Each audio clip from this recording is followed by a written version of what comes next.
Chang! Tia Glenda! Oh, bakit parang hinahabol ka ng kung sino? Bakit bumalik ka na agad? Nabili mo na ba yung ibiniling ko sa'yo? Hindi ko na po nagawa ang sinasabi ninyo. May nangyari po kasi. Hindi mo nabili. Alam mo namang importante yun eh. Ano ka ba, Ruby? Alam mo parating si Gerald. May nangyari nga po kasi habang papunta ako sa paradahan ng tricycle. Kanina mo pa sinasabi yan, ano ba kasi ang nangyari? Si Aling Nida daw po kasi nagpakamatay dahil sa depresyon. Ha? Sigurado ka ba dyan? Baka naman narinig mo lang yan sa mga chismosa dito sa atin. Hindi po, Chang. Ako po mismo ang nakakita na may ambulansya at mga pulis sa tapat ng bahay nila. Nag-iiyakan nga po mga anak niya. Ay, pambihira namang babae yun, no?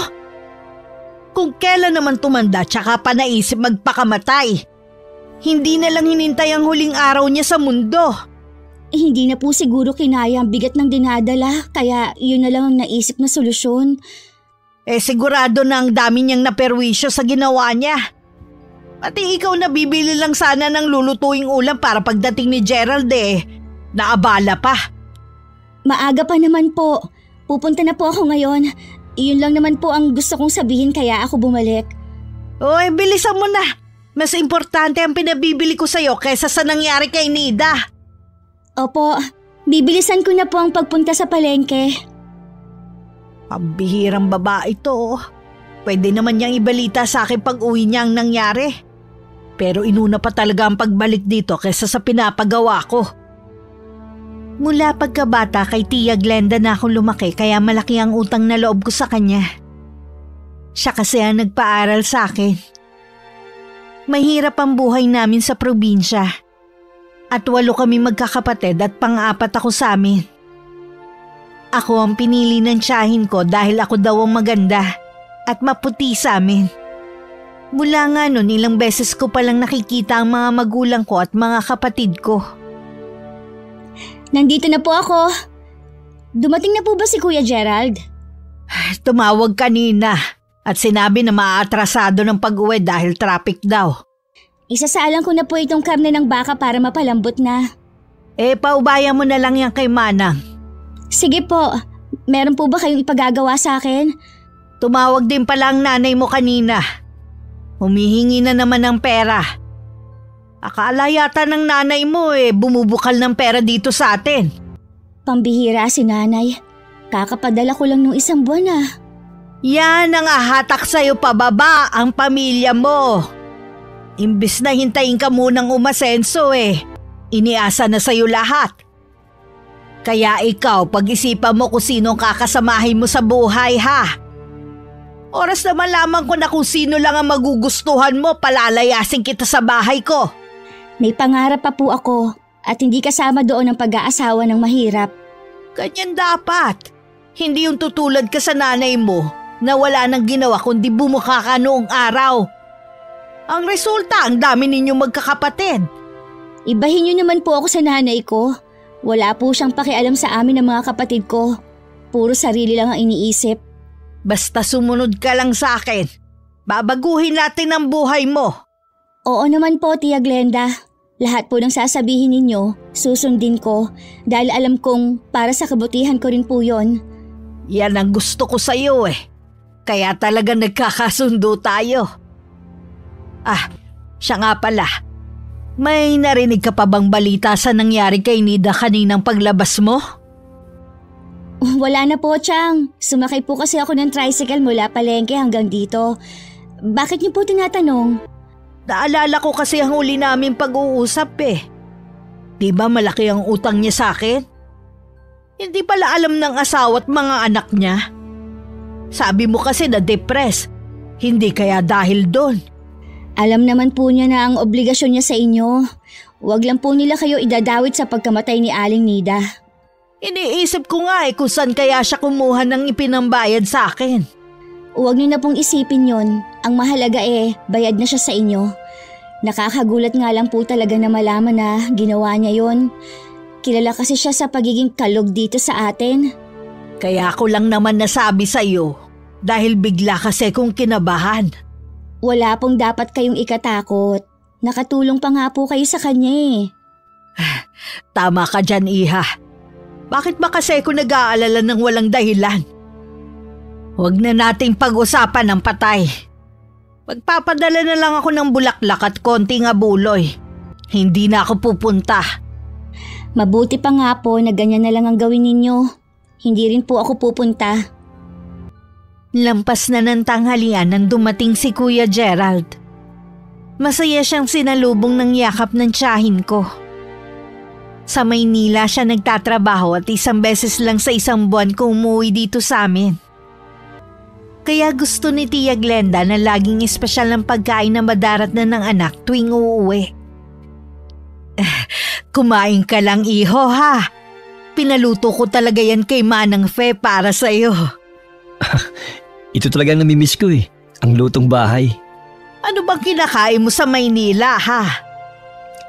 Madalas po sa restaurant po ako kumakain o di kaya puro instant. Alam niyo naman po na wala na akong oras para magluto. Baka naman magkasakit ka naman sa kinakain mo, iho. Pinipili ko naman po yung kinakain ko. Malaki naman ang sahod mo, ah. Bakit hindi ka kumuha ng kasambahay para magluluto sa'yo? Ma, hindi na po kailangan. Kaya ko naman po ang sarili ko eh. Tsaka ayoko po ng ibang tao sa tinitirhan ko. Sa bagay nga. Tsaka mahirap din na magtiwala sa ibang tao. Ikaw, Ruby, kumusta ka naman? Doon ka pa rin ba sa munisipyo nagtatrabaho? Oo kuya, doon pa rin ako. Wala ka bang balak na mag-apply sa ibang trabaho? Yung malaking sahod? May plano naman. Naghahanap na nga ako eh. Kaya lang naman ako pumasok sa munisipyo para hindi ako mabakante. Alam mo naman na kailangan ko rin magpadala sa amin. Magtatanong ako sa mga kakilala ko kung may alam silang pwede mong pasukan. Salamat kuya. Tatanawin ko malaking utang na loob ang gagawin mo. Kung hindi naman kako siya makakakuha ng magandang trabaho, maghanap na lang kako siya ng mayamang mapapangasawa. Sayang ang ganda at pinag-aralan niya kung sa tambay lang siya mapupunta.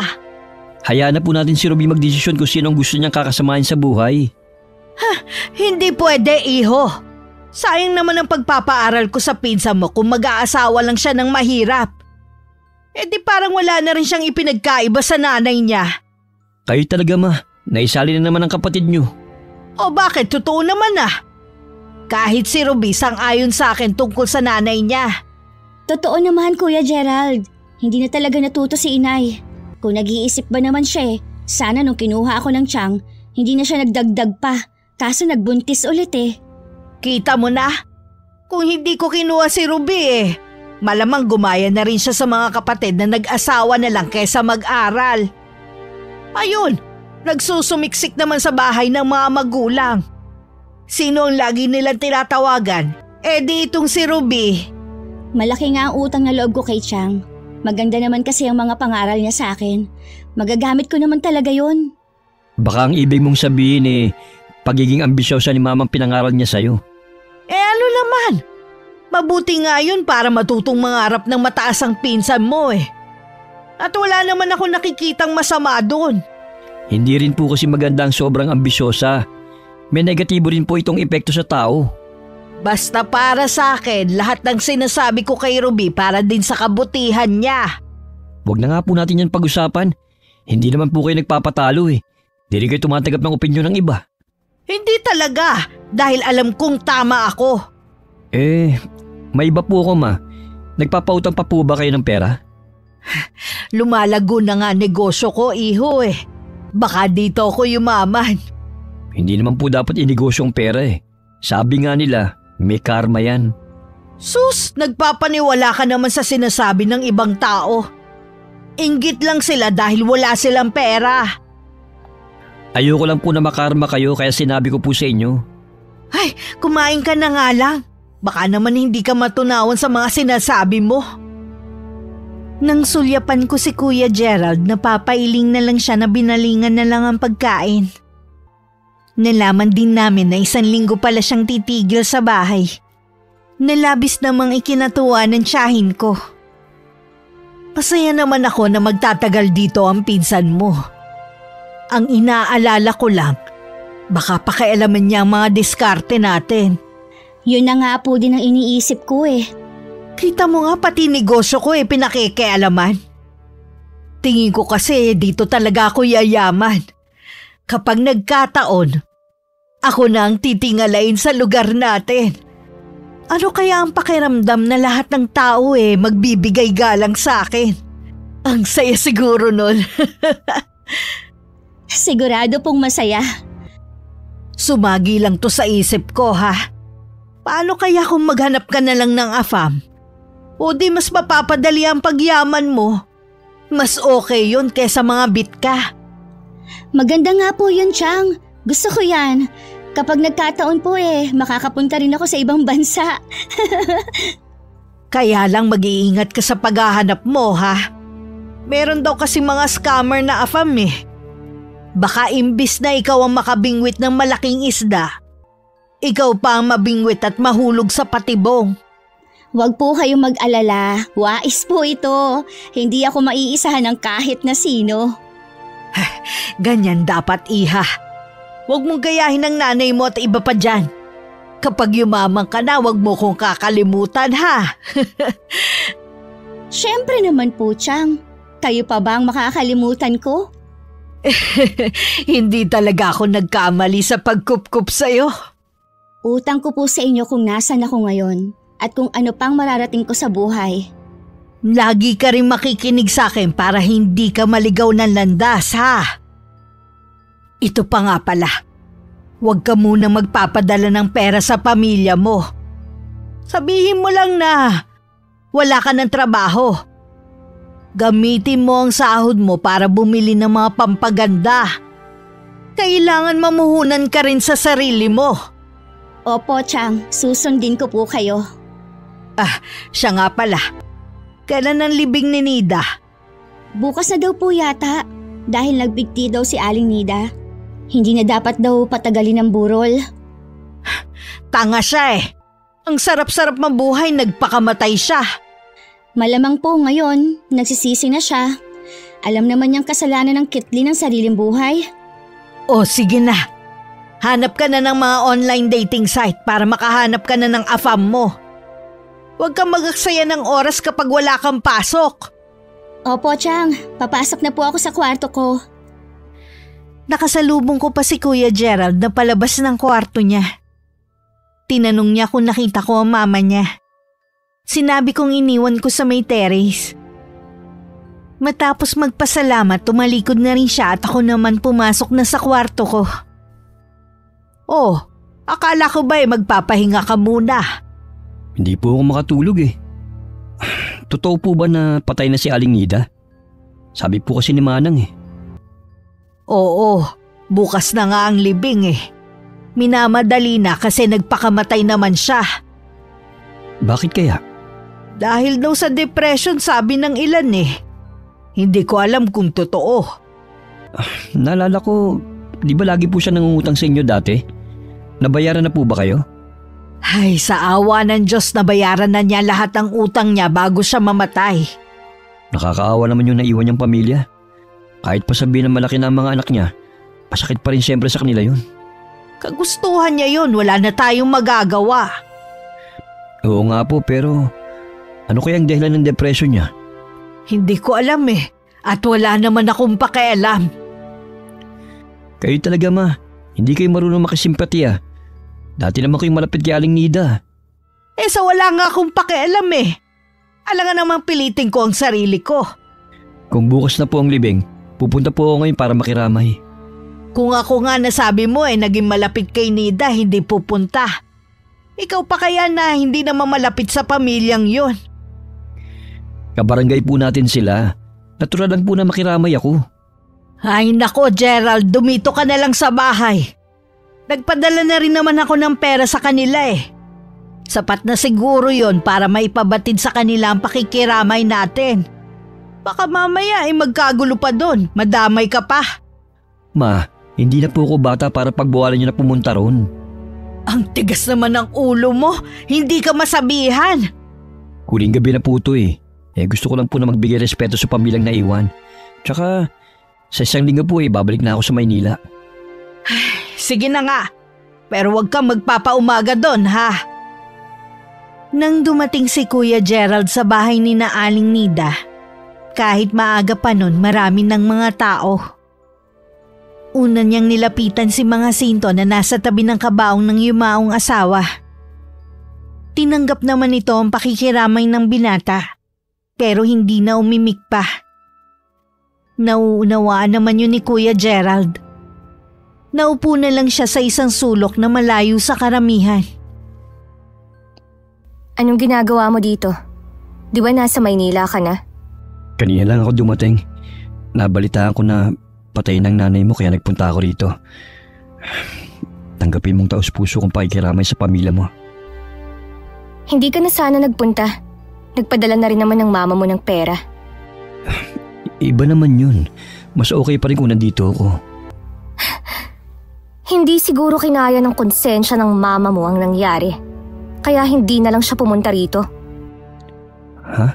Hindi kita maintindihan. Anong ibig mong sabihin? Malamang, wala ka talagang alam sa ginawa ng mama mo.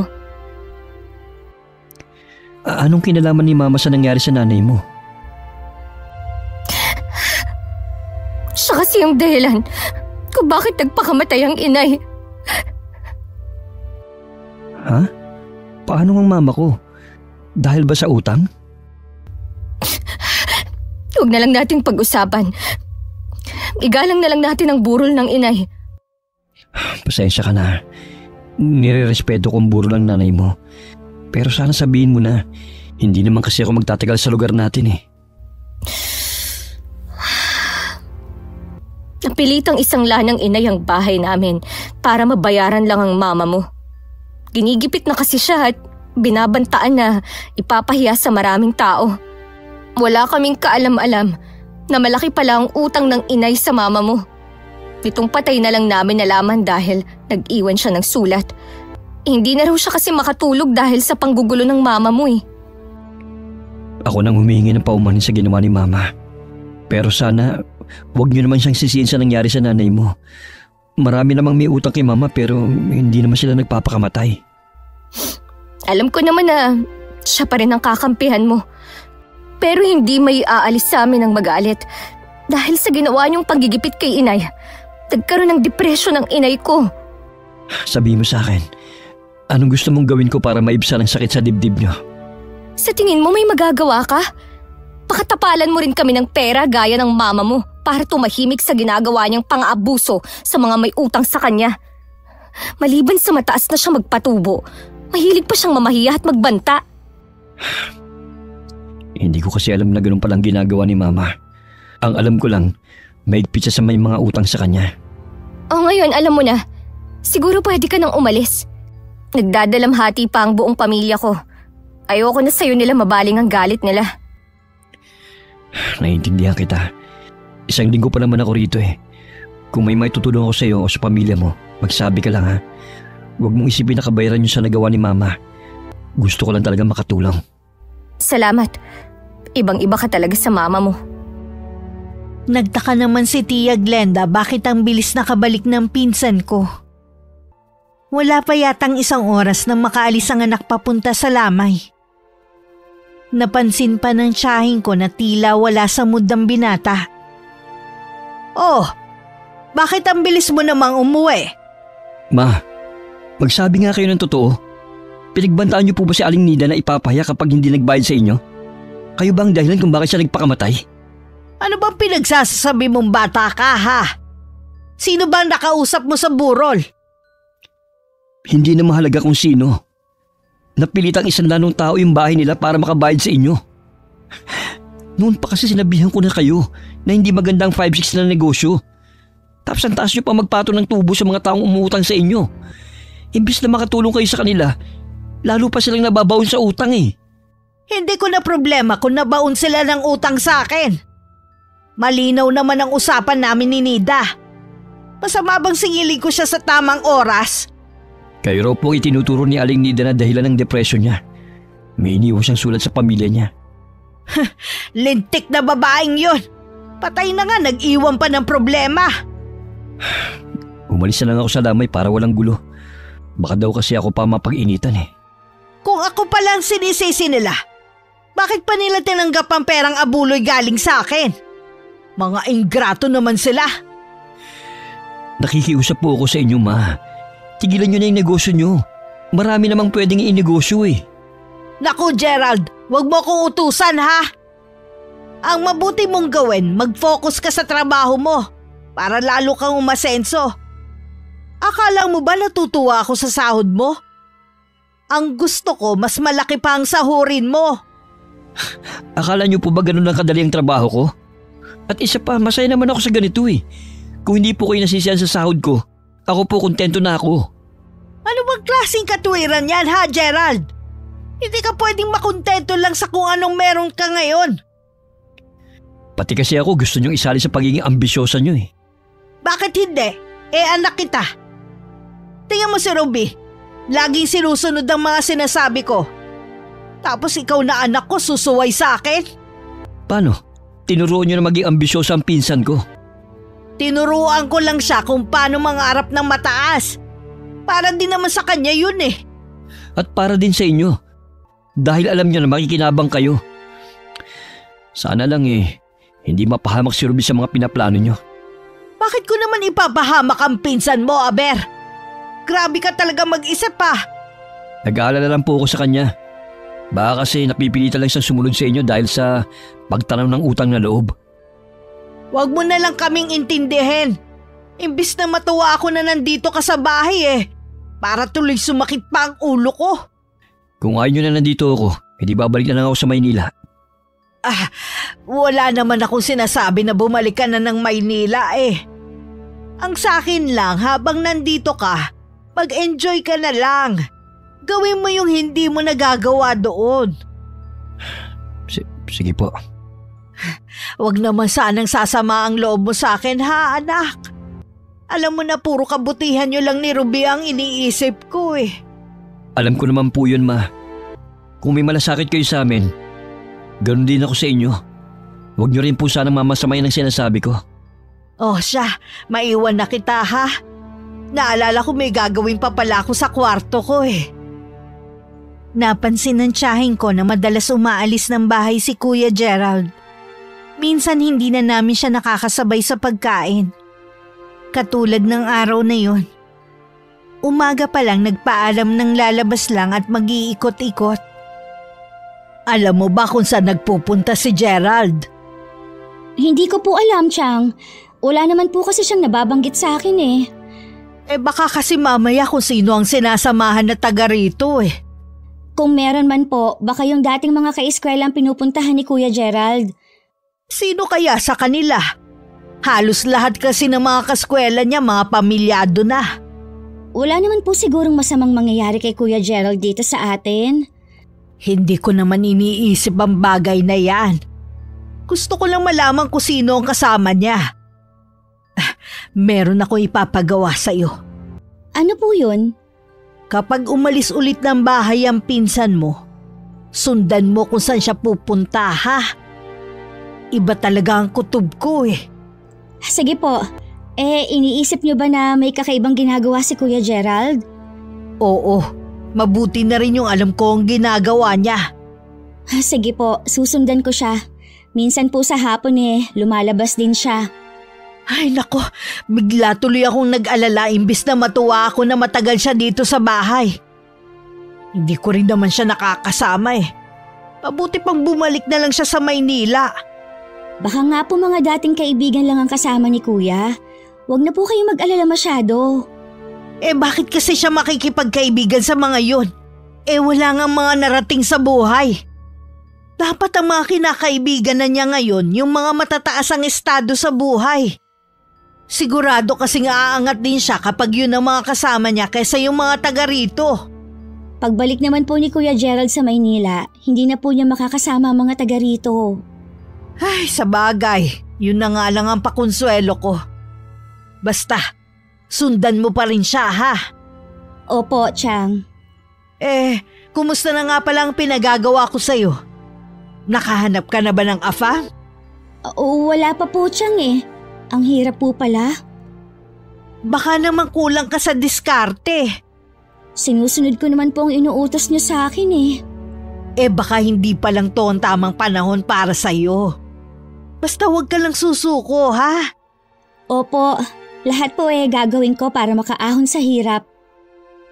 Kinabukasan dahil wala naman akong pasok, hinintay ko lang na umalis si Kuya Gerald. At saka ako siya sinundan. Tiniyak ko pang malayo ang distansya namin para hindi niya ako mapansin. Kung titingnan para lang siyang naglilibot. Habang tumatagal, kinukutuban na ako kung saan talaga papunta si Kuya Gerald. Ay, totoo ba itong nakikita ko? Sa bahay na yun pumunta si Kuya Gerald. Magkasama sila ni Rona. Saan sila pupunta? Bakit sila sumakay ng tricycle? Parang may relasyon sila. Kailangan tong malaman ni Tia Glenda. Nang makaalis ang tricycle na sinasakyan ng dalawa at dumaan sa tapat ko, tsaka naman ako nagmadaling umuwi. Nang makarating sa bahay, tila hinihintay talaga ako ni Tia Glenda. Sinabi ko naman lahat na nakita ko. Habang nagsasalita nga ako, unti-unting nalukot ang mukha ng tiyahin ko. Sigurado ka ba sa nakita mo, ha? Opo, Chang. Kitang-kita ko po kung gaano sila kalapit. Parang may relasyon po sila. Gaano sila kalapit sa isa't isa? Ipakita mo nga. Ganito po. Sobrang dikit na po ng mga katawan nila na halos hindi na madaanan ng hangin. Ganyan pala sila kalapit ng babaeng yun, ha? Humanda sa akin ng Gerald na yun pag uwi niya mamaya. Ano pong gagawin ninyo, Chang? Ano ba sa palagay mo? Pagagalitan ko siya at paaaminin kung ano relasyon nila ng Rona na yon. Di po ba dati silang magkaklase? Baka po dahil lang doon kaya sila magkasama? Hindi ako tanga, Ruby. Alam ko may namamagitan sa kanilang dalawa. Sa dami pa talaga ng babae Yung Rona pa talaga na yun ang magugustuhan niya. Paano po kapag itinanggi ni Kuya Gerald? Hindi siya pwedeng magsinungaling sa akin. Bakit hindi na lang po ninyo kausapin ng mahinahon pagdating mamaya? Inaalala ko rin po kasi baka dahil sa Rona na yon, magkagalit kayo mag-ina. May punto ka nga, iha. Naisip ko rin bigla baka gumaganti sa akin ng babaeng yon. Bakit naman gaganti sa inyo si Rona? Dahil sa pagpapakamatay ng nanay niya, ako ang sinisisi nila. Saan ba sila kumuha ng kakapalan na muka? Sila na nga itong nakinabang sa inyo Ang sisihin nila si Aling Nida, hindi kayo. Ganyan talaga ang utak ng mga mahihirap. Ano bang aasahan mo sa kanila? Lalo na doon kay Rona. Ni hindi nga yata nakapagtapos yun Huwag niyo pong hayaan na magkasira kayo mag-ina ng dahil lang po sa kanya. Hindi talaga, dahil siya muna ang sisirain ko. Hapon na nung dumating si Kuya Gerald. Halata sa kanya ang saya habang lihim naman na nagingit-ngit ang kalooban ni Tia Glenda. Kasalukuyang kaming nasa sala nang dumating siya. Matapos umalik at makapagmano, dediretso na sana sa kwarto nang pigilan ng ina. Saan ka nang galing? Bakit hapon ka na umuwi? Namasyal lang po ako kasama ng isang kaibigan. Sinong kaibigan? Si Rona ba? Hindi po, ma. Huwag ka na magkaila. May nakakita sa inyo na magkasamang sumakay sa tricycle. Ano? Magsisinungaling ka pa? Magkasama nga po kami. Wala naman po sigurong masama. Magkaklase kami nung araw. Kahit pa paano naging magkaibigan kami. Layuan mo ang babaeng yon. Ayoko malalaman na pinupuntahan mo siya. Naman, hindi na ako bata para diktahan yung sa gagawin ko. Ako pa rin ang nanay mo kaya tama lang na sumunod ka sa akin. Wala akong pakialam kung matanda ka na. Ano po bang problema niyo, ha? Mabait naman si Rona at walang ginagawang masama sa inyo. Anong wala? Hindi ba ako ang sinisisi nila sa pagpapakamatay ng nanay niya? Piniliwanagan ko na po si Rona. Bahala na po siya magpaliwanag sa tatay at mga kapatid niya. Parang ako patuloy ang may utang na loob sa babaeng yun Hindi naman po sa ganun. Huwag na po kayo magalit, ma. Kung ayaw mo akong tuluyang magalit, layuan mo ang babaeng yun. Aalis na rin naman po ako bukas eh. Huli na po yung pagkikita namin kanina. Mabuti naman kung ganon. Sige po, magpapahinga po muna ako. Magkita na lang tayo mamaya sa hapunan. Baka naman po walang mali siya ang pamamasyal nila kanina. Sana nga, Iha. Dahil ayoko masayang ang pagpapaaral ko sa kanya. Kung sa taga rito lang din naman pala siya papatol. Ang dami namang magaganda sa Maynila. Sigurado po na doon pa rin maghahanap ng magiging girlfriend si Kuya Gerald. Hindi lang dapat taga Maynila. Kailangan mayaman para sigurado ang pagyaman niya. Eh di pati tayo madadamay sa pagyaman ng anak ko. Oo nga po, Chang. Kaya ikaw dapat bilis-bilisan mo na ang paghahanap ng mayaman. Sige ka, kapag lumipas ang ganda mo at kabataan, mahihirapan ka na makahanap. Kapag nangyari yon, ibabalik na lang kita sa pamilya mo at mabulok ng kasama nila. Huwag naman po, Chang. Ginagawa ko naman po lahat eh. Sa trabaho mo ba wala ka nakikita na posible mong targetin? Wala po. Puro po taga rito at may mga asawa naman po. Tingin ko sa'yo, malamang mauuwi ka lang sa pagiging kabet. Lumuwas po kaya ako ng Maynila. Pwede rin naman tayong lumuwas ng Maynila. Pwede naman tayo sa tinitirhan ni Gerald kung sakali. Nakaramdam naman ako ng excitement na makakarating na rin ako sa wakas sa Maynila. Gusto ko talaga dun makapagtrabaho kaya lang walang pagkakataon. Hindi namin ipinaalam kay Kuya Gerald ang plano namin. Gusto rin kasing sorpresahin ni Tia Glenda ang pinsan ko. Binanggit din ng tiyahin ko na paraan din daw niya yon para hindi na muna umuwi ang anak sa amin. Para hindi na sila magkita ni Rona. Hindi nga lang namin inaasahan na kami pala ang masosorpresa sa huli. Makalipas kasi ang 2 buwan, nag-resign ako sa trabaho ko. At lumuwas kami ng Maynila. Ma, anong ginagawa niyo rito ni Ruby? Bakit ang dami niyong dalang bag? Papasukin mo muna kami at ang layo ng pinanggalingan namin. Ang hirap pala magbiyahe. Hindi na ako sanay. Ang ganda pala ng tinutuluyan mo . Gerald, luto na ang ulam mo. Parcel ko ba yung dumating? Aling Glenda? Gerald, anong ibig sabihin nito? Bakit galing siya sa kusina mo? Ikaw babae, anong ginagawa mo rito? Diba dapat nasa atin ka? Bakit kayo magkasama ng anak ko? Magsalita ka!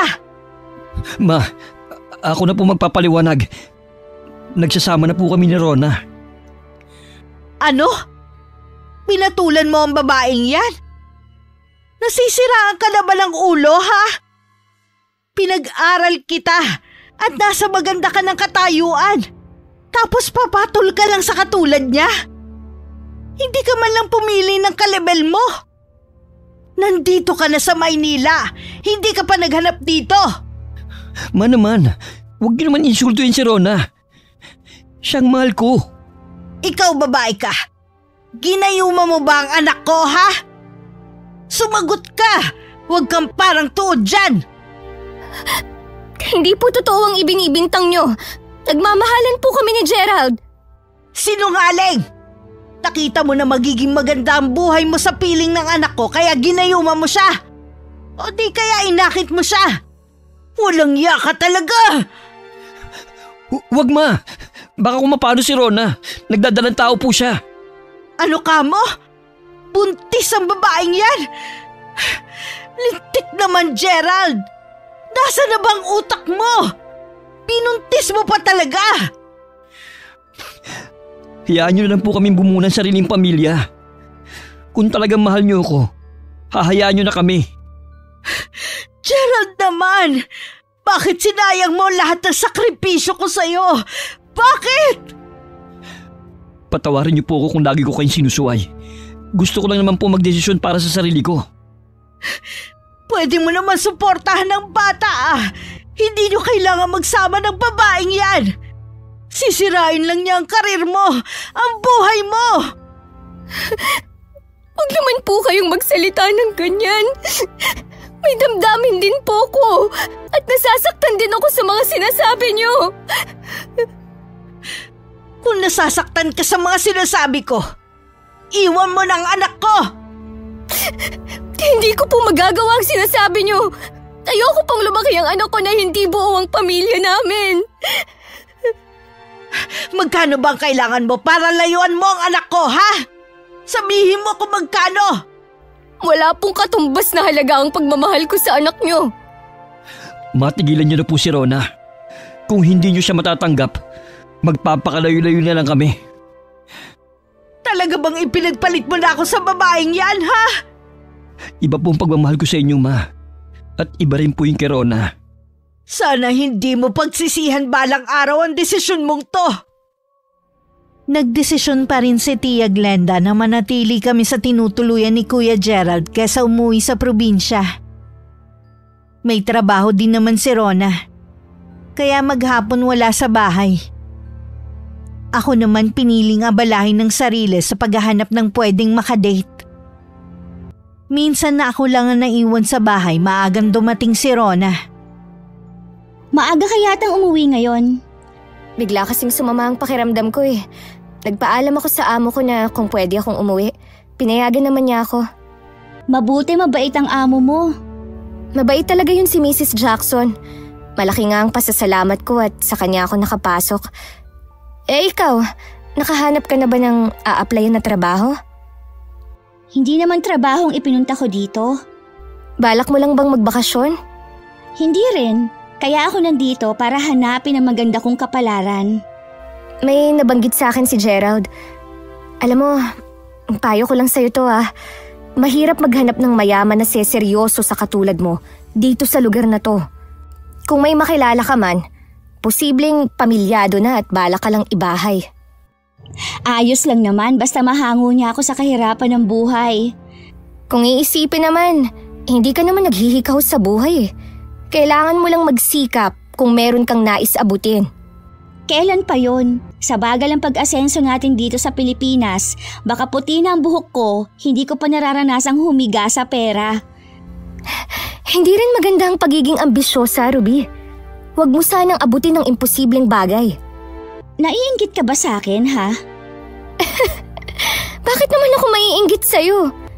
Eh kahit kailan, hindi pumasok sa isip ko yung mga plano mo.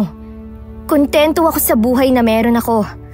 Tinuruan ako ng mga magulang namin na makontento sa kung anong meron. Ang sabihin mo, wala ka lang pagkakataon dahil alam mong wala kang mararating. Kaya nga nagpabuntis ka na lang kay Kuya Gerald para may kapit ka. Wala kang karapatan na sabihin yan dahil wala ka namang alam sa amin. Ha? Anong wala? Marami akong alam sa inyo. Kung ako sa'yo, kumapit ka ng parang tuko. Dahil baka dumating ang araw, mamalayan mo na lang, wala na siya sa tabi mo. Kung meron man kayong pinaplano ng mama niya, hindi kayo magtatagumpay. Ilalaban ko si Gerald hanggang dulo. Ha! Sa pelikula lang yan nangyayari. Sa totoong buhay, madalas talo ang bida-bida na katulad mo. Hindi ka naman pala nandito para maghanap ng trabaho. Bakit hindi ka na lang bumalik sa probinsya natin? Pinapaalis mo na ba ako sa bahay na ito, ha? Ambisyosa ka rin para umasta na asawa, hindi pa nga kayo kasalang pinsan ko. Wala kang karapatan, no? Sinasabi ko lang to para magkaroon ng katahimikan ng bahay na to. Alam ko naman na pare-pareho tayong naiilang sa isa't isa eh. Baka ikaw lang yon. Kung naiilang ka sa amin ni Tia Glenda, di ikaw ang umalis at bumalik ka sa probinsya natin. Magkakaanak na kami ng pinsan mo. Mahirap bang intindihin yun? Hindi ba pwedeng maging mabait na lang kayo sa akin? Kahit alang-alang man lang sa magiging anak namin? Hindi babaguhin ng batang dinadala mo ang pakikitungo namin sa'yo. Kaya huwag mong gamitin ang ipinagbubuntis mo. Ibig sabihin, balak nyo talagang gawing mahirap ang pamamalagi ko rito. Dapat naman talaga wala ka dito. Dahil sa'yo, nagkakagalit tuloy ang mag-ina. Maniwala ka sana sa akin. Hindi ko gusto na mag-away silang mag-ina.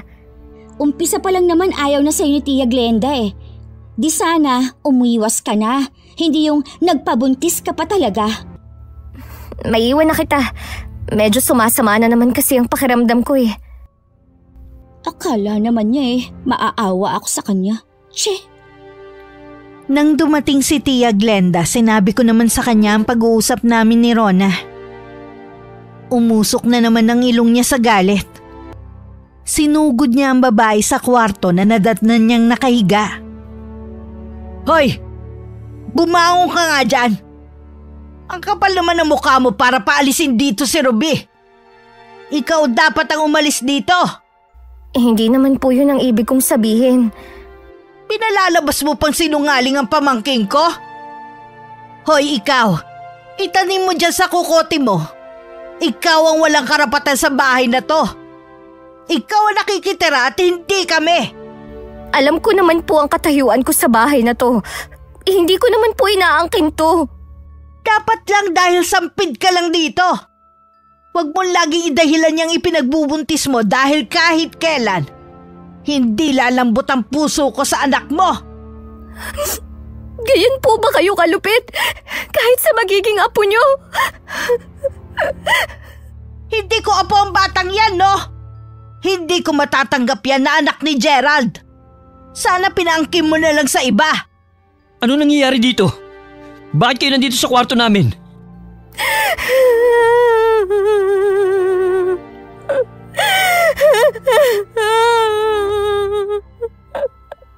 Pagsabihan mo ang babaeng yan. Akala mo kung sino na umasta porque itinira mo siya rito. Tama na po, Ma. Masaya magbuntis si Rona. Baka mapano siya na magiging anak namin. Wala akong pakialam. Matuto siyang lumugar sa bahay na to. Ano po ba kasing ikinagagalit nyo? Gusto lang naman niyang paalisin si Ruby rito. Hindi po yun ang ibig kong sabihin. Sinungaling kang babae ka. Tahimik lang si Ruby, pinakikialaman mo pa. Tama na po, Ma. Pwede naman kasi itong pag-usapan na maayos eh. Hindi nyo kailangan magalit ng ganyan kay Rona. Dahil lang naman sa babaeng yan eh. Kaya tayo nagkakagulo. Kung wala na rin lang namang katahimikan sa bahay na ito, mabuti pa nga na umuwi na lang kayo ni Ruby sa probinsya. Kami pa paalisin mo sa bahay na to? Mas pinipili mo ang babaeng yan kaysa sa akin na ina mo? Wala naman kasi kayong ginagawa dito eh. Tsaka, ayoko po na lagi niyong inaaway ang asawa ko. Anong asawa? Hindi pa kayo kasal. Kaya wala ka pang karapatan na tawagin siyang asawa. Plano na po namin magpakasal sa lalong madaling panahon. Hindi ako papayag. Mamamatay muna ako bago mo siya mapakasalan. Nagmatigas naman si Tia Glenda. Kahit anong pakiusap ng pinsan ko na umuwi na kami, hindi talaga siya nagpatinag. Nagkasundo na lang lahat na hindi na namin pakikialaman ni kakausapin si Rona. Wala namang problema sa akin. Dahil ayoko rin naman siyang kausapin. Sa tagal ng paghahanap ko ng afam sa dating site, sa wakas may nakilala na ako. At handa siyang pumunta dito sa Pilipinas para makipagkita sa akin. Sabi ko na nga ba makakahanap ka rin. Sipag at tiyaga lang talaga sa paghahanap. Sa wakas, nagbunga na rin ang ginagawa natin. Kailan daw ang punta niya rito sa atin? Wala pa po siyang sinabi. Pero gusto raw niya sa lalong madaling panahon. Dumaan ba naman sa masusing screening mo? Baka mamaya scammer yan. Opo, Chang. Tingin ko naman po hindi siya nanloloko dahil gusto niya laging video call. Mabuti naman. Akala ko mauwi ka na lang sa pagiging kabit Hindi po yun ang nakatadhana sa akin. Si Steve po ang babago ng kapalaran ko. Tama ka, Iha. Ruby, halata ba sa itsura ko na matanda na ako? Hindi pa naman po. Mukha pa po kayong bata sa totoo niyong edad. Bakit niya po naitanong? Baka naman pwede mong kausapin si Steve. Baka meron siya kaibigan na pwede niyang ipakilala sa akin. Sige po, Chang. Isisingit ko po sa pag-uusap namin. Salamat, Ruby. Kapag nagkataon pareho na tayo makakarating sa ibang bansa. Oo nga po, iiwan na natin ang kahirapan dito. Kailangan ko pala magpaganda rin. Maganda na naman po kayo, Chang. Lalo na nung kabataan ko, no? Kaya nga gwapo ang pinsan mo eh. Sa akin siya nagmana ng itsura. Hindi nga lang marunong pumili ng kakasamahin. Sayang nga po eh, may kapatid pa naman si Steve. Yun daw po ang pabalik-balik na dito sa atin. Pwede sana yun ireto kay Kuya Gerald eh. Nakita mo na ba? Opo, matanda lang po kay Kuya ng 2 taon. Baka magkagustuhan sila ni Gerald kapag nagkita. Tingin ko nga po eh, bagay sila. Nasa sala kami ng tiyahin ko. Huli na nang mapansin namin na nasa kusina lang pala si Rona. Batid namin na narinig niya lahat ng pinag-uusapan namin ni Tia Glenda. Nagkibit balikat lang ang tiyahin ko. Parang baliwala lang sa kanya. Bakit ba kailangang maghanap ng mayamang mapapangasawa ni Ruby? Kung pwede naman siyang magsumika para yumaman. Aba, may tinapos naman siya. Pwedeng mabagal sa umpisa, pero kung matyaga siya, tsak naman ang kanyang pag-asenso. Mahirap kasi ang buhay nila sa probinsya ng tatay niya. Siguro yun lang ang nakikita niyang paraan para umangat sa buhay at matulungan ang pamilya niya. Hindi ba niya naiisip na bihirang nagtatagumpay sa ganyang gawain? Paano kung paasahin lang siya? Si mama kasi nag-iimpluwensya sa pinsan ko eh. Pareho nga silang mga ambisyosa. Gustong abutin ang imposible. Sana naman, ang mahanap ni Ruby na afam eh, seseryosohin talaga siya. Matagal na rin pala siyang naghahanap eh. Nasa probinsya pa tayo, ginagawa niya na yun. Kasabot nga niya si mama. Ang ayoko lang kapag naririnig ko si mama na sinasabihan si Ruby na kahit may asawa basta may pera. May sarili namang isip si Ruby. Nasa kanya na yun kung susundin ba niya o gusto pa rin niyang mamuhay ng may dignidad. May sasabihin nga pala ako sa'yo. Ano yun? Kung halimbawa bang umuwi tayo ng probinsya, ayos lang sa'yo. Oo naman. Kaya lang, saan naman tayo titira? Alam mo naman na tutol din sa relasyon natin ng itay. Hindi tayo pwedeng sa bahay namin, kahit mag-isa na lang doon ang itay ko. Di sa bahay namin, malaki naman yun eh. Tsaka sa papa ko yun, at ako lang ang magmamana sa bahay na yun. Buti sana kung payagan tayo ng mama mo. Wala naman siyang magagawa eh. Bago mamatay ang papa ko nun, sa akin na nakapangalan ng bahay doon. Teka lang muna, bakit mo sinasabi yan eh? May trabaho ka rito. Wala na kasi akong trabaho, Rona eh. Ha? Bakit naman? Lagi kasi kaming nagkakainitan ng katrabaho dahil sa ugali niya. Kanina nagtalo na naman kami. Nasunto ko na siya. Kahit sino siguro ang nasa katayuan mo, hindi na rin makakapagtimpi. Ilang taon na kasi ako nagtitiis sa ginagawa niya sa akin eh. Kanina, nagdilim na talaga yung paningin ko. Sorry ha. Bakit ka naman nagsusorry sa akin? Imbis na magtiis na lang kasi ako dahil buntis ka't kailangan natin ng pera. Hindi ko pa nagawa. Ano ka ba? Makakaraos din tayo. Tsaka malaki na rin ang ipon mo. E di yun muna ang gastusin natin habang wala kang trabaho. Para sana yun sa kasal natin eh. Tsaka na lang natin planuhin ang pagpapakasal. Unahin muna natin ang mas mahalaga. Sige. Ikaw na lang naman kasi ang inaalala ko eh. Ayokong isipin mo na agrabyado ka sa relasyon natin. Wala akong iniisip na ganun. Alam ko naman na lahat gagawin mo para sa akin. Salamat sa pangunawa ha. Kailangan ko lang sabihin kay mama na wala na akong trabaho. Maiintindihan ka naman niya siguro dahil anak ka niya. Sana nga lang hindi mauwi sa pagtatalo na naman ang pag-uusap namin. Kinabukasan si Rona lang ang pumasok sa trabaho. Nagtaka naman kami ni Tia Glenda. Bakit naiwan lang si Kuya Gerald? Wala ka bang pasok ngayon? Ma, meron po sana akong gustong sabihin. Ano yung sasabihin mo? Wala na po kasi akong trabaho eh. Kailangan na po nating umuwi sa atin. Ha? Ano ba nangyari? Bakit ka nawalan ng trabaho? Nasundo ko po yung katrabaho ko. Pareho po kami natanggal. Ano ba naman yan, anak?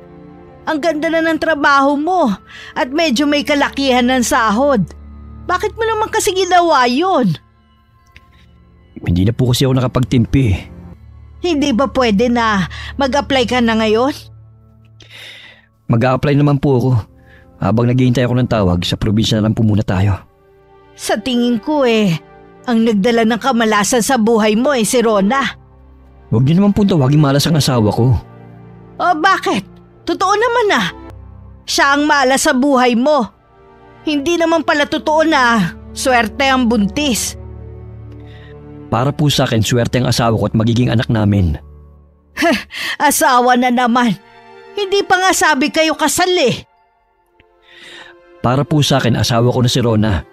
Nagsasama na nga po kami at magkakaanak Iho, sigurado ka na ba sa desisyon mo sa babaeng yon, ha? Baka kasi nabibigla ka lang Ma, huwag niyo na po akong kumbinsi na iwan si Rona. Dahil hindi ko po gagawin yun. Hindi ka man lang gumaya kay Ruby na wala nang ginawa kundi pagbigyan ako. Lahat ng sabihin ko sinusunod niya. Kaya tignan mo ngayon, gaganda na ang buhay niya. Nakakilala siya ng AFAM at handa siyang pakasalan at dalhin sa ibang bansa. Masaya ako't natupad na rin sa wakas ang pangarap niya. Para namang hindi ka masaya sa pinsan mo Masaya po ako. Hindi ko lang po maiwasan na mag-alala para sa kanya. Huwag mo siyang alalahanin. Ayos lang siya, hindi tulad mo. Dahil sa pagsuway mo sa akin, minamalas ka na. Huwag naman po kayo magsalita ng ganyan. Nagkataon lang po ang mga ito. Ewan ko sa'yo. Kailan ba tayo uuwi ng probinsya? Magpapaalam lang po si Rona sa amo niya. Ibig sabihin sasama siya sa atin sa bahay? Hindi naman po pwede maiwan siya rito. Ang mabuti pa mauuna na kami ni Ruby sa'yo sa atin. Ayoko masira ang biyahe ko kung kasabay ang babaeng yun. Sige po, kung yun ang gusto niyo. Nauna na kami ni Tia Glenda na umuwi sa amin. Ilang araw pa bago sumunod naman ang dalawa. Mula nang tumira sa bahay namin si Rona, walang araw na hindi nagtatalo ang mag-ina dahil sa kanya. Wala ka ba talagang pakiramdam, ha? Ano ba ang gusto mong gawin ko? Malapit lang ang sa inyo. Bakit hindi ka nalang umuwi sa tatay mo? Doon ka magpaalaga, wag dito. Hindi naman ako nagpapaalaga Wala ka nang ginawa kundi ang humilata Hindi ka man lang tumulong dito sa bahay. Wala ka nang trabaho, wala ka pang silbi. Hindi naman ako tamad talaga. Dahil lang sa buntis ako, kaya laging masama ang pakiramdam ko. Gusto ko lang laging matulog. Idinahilan mo na naman ang pagbubuntis mo. Kapag nagbuntis ka na, tsaka mo lang ako maiintindihan. Kahit kailan, hindi ako magiging tulad mong tamad. Kaya kung ako sa'yo, umuwi ka na lang sa inyo. Dahil sa'yo, laging maingay ang bahay na to. Tsaka, darating si Steve. Ayokong datnan niya na ganito kagulong bahay namin ang dahil lang sa'yo. Yumabang ka naman masyado. Hindi ka pa nga sigurado sa Steve mo Anong hindi pa sigurado?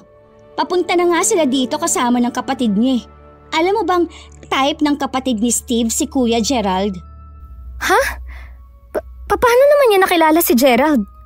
Ipinakita ko mga litrato ni Kuya mula nung nag-aaral siya hanggang nung nagtatrabaho na. Malay mo, magustuhan din siya ng pinsan ko, kaya kung ako sa'yo, pakawalan mo na siya. Walang yaka. Alam mo may asawa na si Gerald, inirereto mo pa siya sa ibang babae. Hindi pa naman kayo kasal kaya hindi pa kayo mag-asawa. Magkakaanak na kami, Ruby. Gusto mo ba talagang sirain ang pamilya namin, ha? Walang magandang kinabukasan sa'yo si Kuya Gerald. Palayain mo na lang siya. Kanino gaganda ang buhay ni Gerald? Sa babaeng yun? Huwag niyo nang idamay ang asawa ko sa pagiging ambisyosa niyong magtiyahin! Wala nang trabaho ang pinsan ko. Wala ka na mapapala sa kanya kaya mabuti pa, iwan mo na siya. Hindi ko siya iiwan kahit anong mangyari. Kilala ko si Gerald. Hindi siya sasang-ayon sa inyo. Ikaw ang bahala. Pero asahan mo lang na hindi magiging madali ang buhay mo dito sa bahay namin. Maliban pa sa laging nagagalit ang tiyahin ko kay Rona, madalas din siyang pahirapan ni Tia Glenda tuwing wala si Kuya Gerald. Sa lahat ng pagpapahirap sa kanya nanatiling tikom ang bibig niya. Hindi siya nagsusumbong sa pinsan ko. Hanggang isang araw dinugo siya at dinala sa ospital.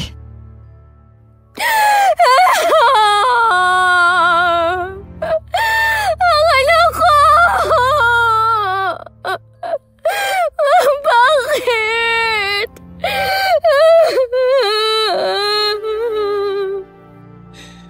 Tahan na. Wala na tayong magagawa. Hanggang doon na lang talaga siya. Hindi sana mawawala ang anak natin. Kung hindi dahil sa mama mo at pinsan mo.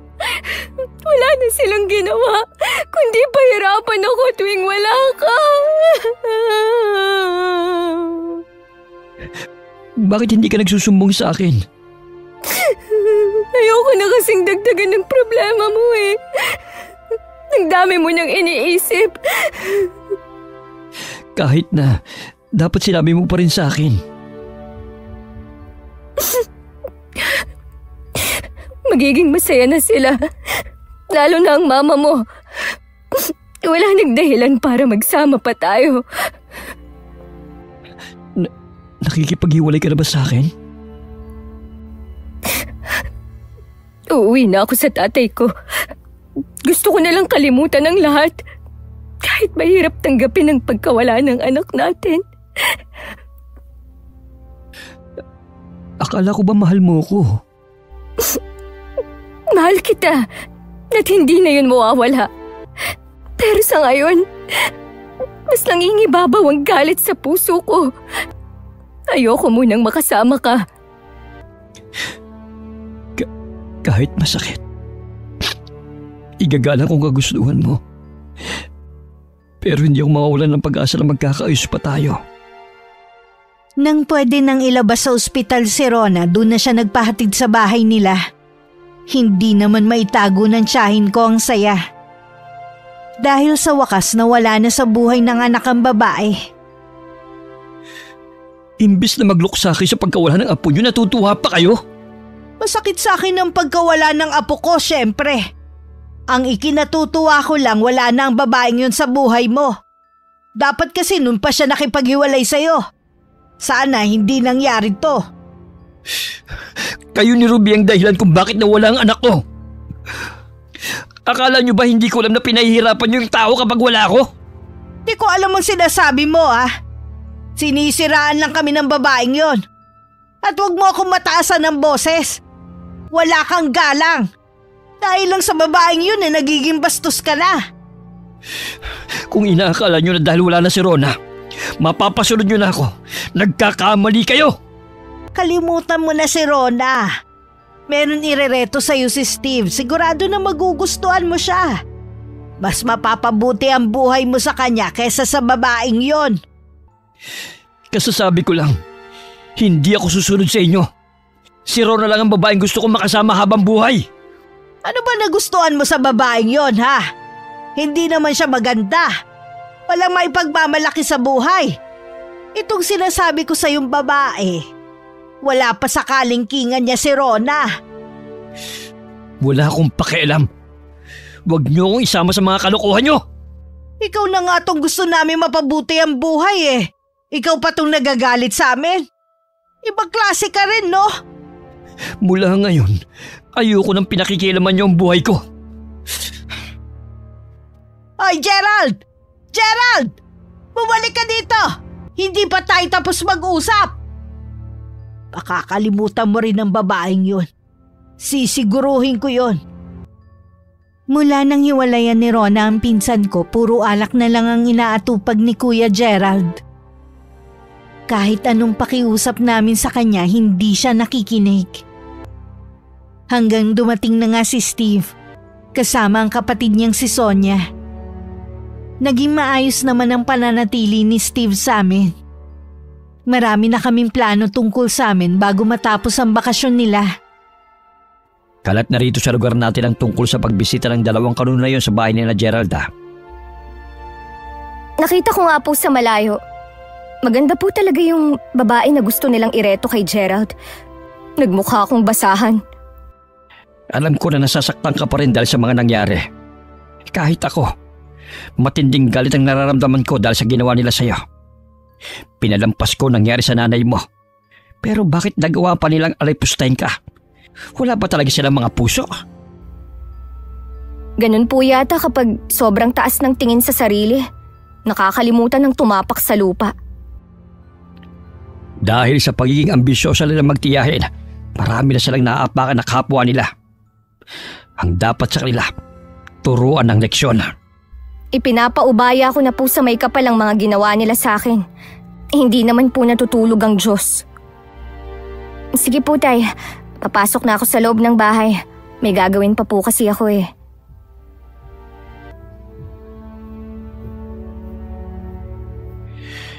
Ipaubaya mo na sa akin ang pagpaparusa sa magtiyahin na yon. Ipapalasap ko sa kanila ang aking pot. Walang magulang na basta na lamang hahayaan na maapi ang mga anak nila. Kahit nakabalik na sa bansa nila ang magkapatid, parati pa rin akong tinatawagan ni Steve. Doon ko lang napatunayan kung gaano niya ako kamahal. Samantala hanggang ng mga sandaling yun, puro alak pa rin ang inaatupag ni Kuya Gerald. Gusto mo bang magkasakit ha? Mula umaga hanggang gabi puro ka na lang inom. Wala na kayong pakialam sa akin. Babayaan nyo lang ako. Kapag nagkasakit ka, sa tingin mo sino mag-aalaga sa'yo ha? Kaya wag mo kong sigawan. Bakit hindi lang kayo mawala sa harapan ko? Habalan na kayo eh. Wala ka talagang kwenta. Imbis na tulungan mo yung sarili mo, lalo mo pang inilulubog ng dahil lang sa babaeng yon. Hindi mo na lang kasi gustuhin si Sonia. Pareho kayo ni Ruby na makakarating sa ibang bansa nang walang kahirap-hirap. Wisit. Ang hingay naman. Makalayas na nga muna. Saan ka na naman pupunta? Dumito ka lang sa bahay. Lasing ka na eh. Gerald! Hayaan na lang po natin siya. Hindi rin naman po papipigil si kuya eh. Kapag nandito naman sa bahay, wala nang ginawa kundi ang magwala. Halos binasag na niya lahat ng gamit dito. Hindi ko na alam ang gagawin ko sa pinsan mo. Ang dami niyang sinayang na oportunidad ng dahil sa babaeng yun. Hintay na lang po nating mawala ang kahibangan niya sa babae na yun. Balang araw, magigising din po siya sa katotohanan na hindi sila bagay ni Rona. Sana nga iha. Pagod na rin kasi ako sa pinsan mo eh. Aray! Bakit po, Chang? Masakit po ba ang dibdib ninyo? Para kasing may libo-libong karayom man tumutusok sa dibdib ko eh. Ang sakit! Ruby! Tulungan mo ako! Chang! Tulong! Manang! Tulungan ninyo ako! Dinala namin sa ospital si Tia Glenda. Pero pagkaraan ng ilang oras, pinauwi din kami. Wala naman daw nakitang sakit ang doktor sa kanya. Ayos na po ang pakiramdam nyo? Nanghihina pa rin ako, iha. Parang may nakadagan din sa dibdib ko. Bakit kaya walang makitang sakit sa inyong doktor? Mga bobo ang mga doktor sa ospital na yon. Puro pera ang gusto nila. Hindi mo na ayusin ang serbisyo nila. Sana pala, sa iba na lang tayo pumunta. May isip pa ba natin yun kanina eh? Yun ang pinakamalapit na ospital. Para ko maduduwal.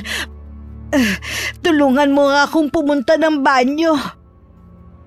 Inalalayan ko si Tia Glenda papuntang banyo. Pero bago pa kami makalapit, sumuka na siya.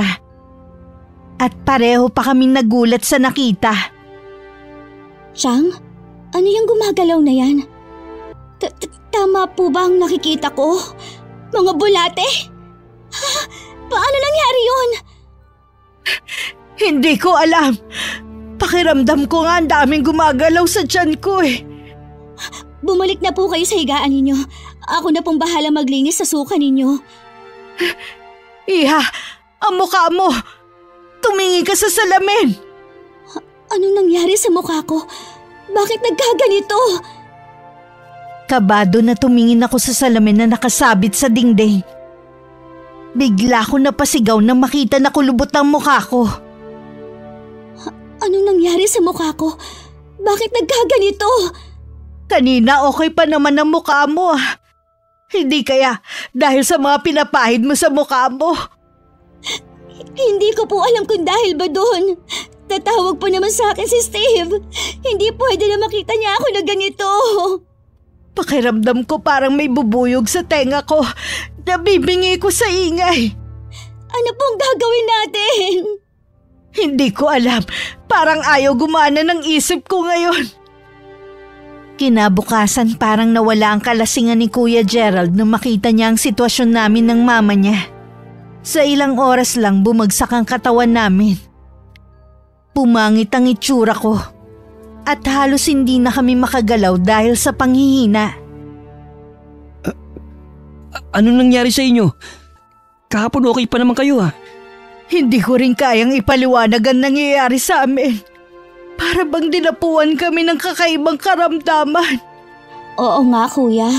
Mula kagabi, wala kaming tulog ni Tia Glenda. Dadaling ko kayo sa ospital. Dinala nga kami ni Kuya Gerald sa ospital.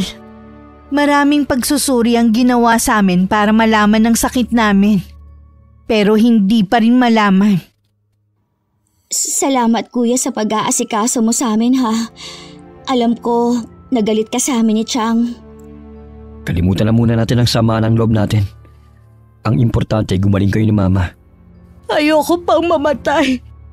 Marami pa akong gustong gawin. Ako din, Kuya. Ayoko pang mamatay. Dadalin pa ako ni Steve sa ibang bansa. Bakit hindi siya tumatawag ngayon para kumustahin ka? Baka abala lang yun sa trabaho. Sana nga yun talaga ang dahilan niya. Ilang araw din kami sa ospital pero hindi pa rin kami gumagaling. Minabuti na lang ng tiyahin ko sa bahay na lang kami magpagaling. Hindi rin kasi matukoy ng mga doktor ang sakit namin. Nag-aaksaya lang kami ng oras at pera sa ospital. Nagkaroon na rin kami ng mapupulang pantal na sobrang kate. Ilang gabi na rin kaming hindi nakakatulog. Hindi na yata tumatawag sa iyo si Steve. Ayoko na pong umasa, Chang. Kitang-kita ko kasi ang pandidiri sa kanya nung makita ang itsura ko nung huling video call namin. Hindi rin pala ganun kalalim ang nararamdaman niya sa iyo. Ang saya ko pa naman para sa iyo. Paano pa po ako haharap sa mga tao? Alam kasi nila ang tungkol sa amin ni Steve. Tapos ito pang kalagayan natin. Huwag ka mawalan ng pag-asa. Gagaling tayo. Gumagawa na ng paraan si Gerald. Kainin mo na lang ang dinalang pagkain ni Manang. Kayo na lang po ang kumain. Hindi naman po ako gutom. Gustuhin ko man isinusuka ko din naman. Diyos ko, sana naman gumaling na kami ni Chang. Sana, isang masamang panaginip lang to. Nang lumingon ako nakapikit na si Tia Glenda. Hindi ko lang sigurado kung nakatulog na siya. Ibinalik ko na lang sa kisame ang paningin ko. Samantala ng mga oras na yun, abala si mga Sinto sa ginagawa niyang orasyon para lalo kaming pahirapan. Tay, ano po ang ginagawa niyo? Bakit gising ka pa? Dapat po ako ang nagtatanong niyan. Nagsasagawa po ba kayo ng orasyon? Para po kanino yan? Para sa 2 taong naging dahilan ng pagkawala ng anak mo. Si Aling Glenda at Ruby? Unti-unti ko silang parurusahan para hindi na nila ulitin ang mga ginagawa nila. Tay, masama po ang ginagawa niyo. Tigilan niyo na po yan. Kung masama pala, bakit kailangan ka nilang pahirapan? Alam naman nila na buntis ka. Nagmamakaawa po ako sa inyo. Ayoko po na bumalik sa inyo ang gagawin niyo sa kanila. Patawarin na lang po natin sila. Bakit kailangan patawarin ng mga yon? Baka nga hanggang ngayon hindi pa rin sila nagsisisi sa mga ginawa nila. Mas gusto ko po na walang galit na dinadala sa dibdib ko. Patawarin niyo po ako, Tay. Ako ang may kasalanan kung bakit nakaisip kayo na maghiganti. Matigas din kasi ang ulo ko eh. Sinabihan niyo na ako na hindi mabuti ang makipaglapit kay Gerald, pero sumigip pa rin ako. Ang kasalanan mo lang ay nagmahal ka ng tapat. Mahal din po ako ni Gerald. Alam ko na hanggang ngayon, naghihintay pa rin po siya sa akin. Mas gusto ko na layuan mo na lamang siya. Mahirap nang mabuko niya ang lihim ng ating pamilya. Kilala ko po si Gerald. Hindi niya po tayo huhusgahan dahil lang sa lihim ng pamilya natin. Kaya mo lamang nasasabi yan dahil bulag ka sa pagmamahal mo sa kanya. Nabalitaan niyo naman ang nangyayari sa kanya. Puro alak na lang ang inaatupag niya mula nung iwan ko siya. Kung tutusin, may kasalanan din siya sa nangyari sa'yo. Alam niyang gano'n ang ugali ng kanyang ina. Hindi ka pa niya binukod. Tapos ngayon maglalasing siya. Kung hindi niyo po ititigil ang ginagawa sa Magtiya, baka may ibang tao din ang makaalam. Ang ibang taga rito, nakakaalam pa rin kapag kinukulam o binabarang ang isang tao. Kung hindi dahil kay Glenda, sana buhay pa rin hanggang ngayon ang nanay niyo. Pera talaga ang pinag-uugatan ng kasamaan ng tao.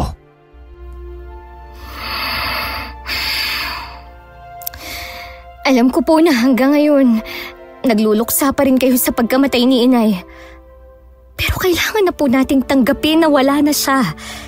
Hindi po tayo makakausad kung lagi tayong nagpapatali sa nakaraan. Kahit po may ambag si Aling Glenda para magkaroon ng depresyon ang Inay, desisyon pa rin ng Inay na kitlin na lang ang buhay niya dahil nahihiya siya sa atin. Kung paano niya haharapin ang mga tanong natin. Mabuti ka pa. Malawak ang pangunawa. Samantalang ako nabulag na ng galit. Pasensya ka na, anak. Ayoko maging hadlang sa kaligayahan niyo ng mga anak ko. Kung gusto mo makipagbalikan kay Gerald, hindi kita pipigilan. Salamat naman at naliwanagan na rin kayo. Babawiin ko ng sumpa na ibinigay ko sa Magtiyahin. Sana mapatawad nila ako sa ginawa ko. Nang mga oras na yung panay ang dasal ko sa isip, humihingi din ako ng kapatawaran sa lahat ng mga taong nagawan ko ng masama. Pakiramdam ko kasi malapit na ang katapusan ko. Dahil kung ano-ano na ang nakikita ko. Bigla ko rin naalala ang pamilya ko. Patawarin niyo po ako kung ilang beses ko kayong binaliwala. Kayo ang pamilya ko pero mas pinili kong talikuran kayo. Kung pwede ko lang sanang ibalik ang nakaraan. Nasa huli talaga ang pagsisisi. Nang sulyapan ko si Tia Glenda nang ilabot ako nang makita ang malaking alupihan sa ilalim ng kumot niya. Mariin na lang ako napapikit. Naramdaman ko rin na may mga insekto na gumagapang sa binti ko. Impit na lang akong napaiyak. Wala rin naman akong magawa dahil wala na rin ako natitirang lakas. Bago ko mawalan ng malay, narinig ko pa ang mga ungol ng tiyahin ko na tila nahihirapan. Kinabukasan nagising ako sa init ng araw na tumatama sa mukha ko. Mabuti namang gising ka na. Si Tia Glenda, nasaan? Bakit wala siya sa higaan niya? Huwag mong alalahanin si Mama. Nasa kusina siya at doon kumakain. Sinusubuan ni Manang dahil wala pa siyang lakas. Ay, salamat naman at maayos na siya. Hindi ko maintindihan. Kagabi akala ko mamamatay na kami. Hindi ko rin maipaliwanag ang kababalaghang nangyari sa inyo. Pero tingin ko tama si Manang Fe. Anong sabi ni Manang Fe? May bumarang sa inyo. Hindi na nga lang tinuloy ng taong yun. Maaring pinatigil ng taong nag-utos na barangin kayo. Baka naawa sa inyo. Naririnig ko lang yan dati. Hindi ko akalain na isa rin pala ako sa mabibiktima ng barang. Salamat pa rin sa Diyos dahil hindi niya hinayaan na magtagumpay ang kasamaan. Siguro naman kahit papano may natutunan kang leksyon sa nangyari sa'yo. Marami, Kuya Gerald, at dadalhin ko yon habang buhay para hindi na muli ako makagawa ng maling desisyon. Gusto ko nang ituwid ang mga mali kong nagawa. Una, gusto kong umuwi at makita ang pamilya ko. Gusto kong makasama ang mga magulang ko habang malakas pa sila. Alam ko matagal ka na nilang hinihintay. Yan ang pinakamagandang desisyon na gagawin mo. Malaki na rin ang ipinagbago ni Tia Glenda pagkatapos na nangyaring yun sa amin. Humingi kami pareho ng kapatawaran kay Rona. Maluwag naman na tinanggap yun ng babae. Pagkatapos mismong si Tia Glenda na rin ang gumawa ng paraan para magkaayos ang dalawa. Samantalang ako umuwi sa amin para makasama ang pamilya ko na matagal nang nawalay sa akin. Noon ko lang napagtanto na ang tunay na yaman pala ay ang pamilya. Hindi ang pera o material na bagay. Wakas,